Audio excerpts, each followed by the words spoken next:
मी माहिती घेतली त्या ठिकाणी एक बाहेरच्या व्यक्तीने एक चुकीचं स्टेटस ठेवल्यामुळे आणि त्या ठिकाणी कुठल्या तरी पुजाऱ्याने बलात्कार केला वगैरे अशा प्रकारचं काहीतरी स्टेटस ठेवल्यामुळे तणाव निर्माण झाला आणि लोक रस्त्यावर आले। जमावाला पांगवण्याकरता काही प्रमाणात लाठीचार्ज देखील करावा लागला, पण आता परिस्थिती नियंत्रणामध्ये आहे। दोन्ही समाजाची लोक एकत्रित बसलेली आहेत आणि हा तणाव त्या ठिकाणी संपवण्याचा प्रयत्न चाललेला आहे। मात्र अशा प्रकारे जाणीवपूर्वक काही लोक तणाव निर्माण झाला पाहिजे अशा प्रकारचे स्टेटस ठेवून किंवा तशा प्रकारच्या घटना या घडवताना त्या ठिकाणी पाहायला मिळत आहेत। त्यांच्यावर कठोर कारवाई ही निश्चितपणे केली जाईल।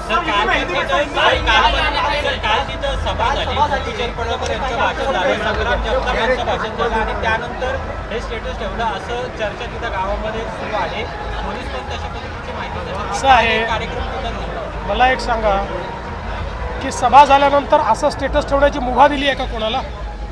अशा प्रकारे चुकीच्या पद्धतीनं एखाद्या धर्मावर किंवा त्या धर्म अवलंब करणाऱ्यांवर अशी टीका करण्याचे कोणाला या ठिकाणी अधिकार नाही आहेत। त्यामुळे सभेचा आणि याचा संबंध जोडण्याचं काही कारण नाही आहे आणि सभा झाली म्हणून आम्ही असं केलं जर असं कोणी म्हणत असेल तर हे सहन केलं जाणार नाही।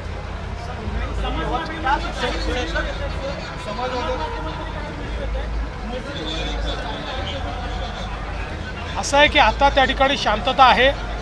आता हे व्हिडिओ नेमके तिथले आहेत की बाहेरचे आहेत हेही बघावं लागेल।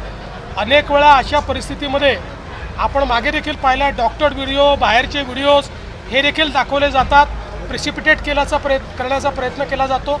त्यामुळे या सगळ्या गोष्टीची त्या ठिकाणी चौकशी केली जाते। सर, आपण काय आवाहन कराल या सगळ्या? माझं एकच आवाहन आहे की सगळ्यांनी शांतता ठेवली पाहिजे। कोणीही कायदा हातात घेऊ नका। कोणी जर बेकायदेशीर काम करत असेल तर पोलीस त्याच्यावर कारवाई करेल। कोणाला हा कायदा हातात घेण्याची आवश्यकता नाही। सर, काल मंत्र्यांची खाती बदलली।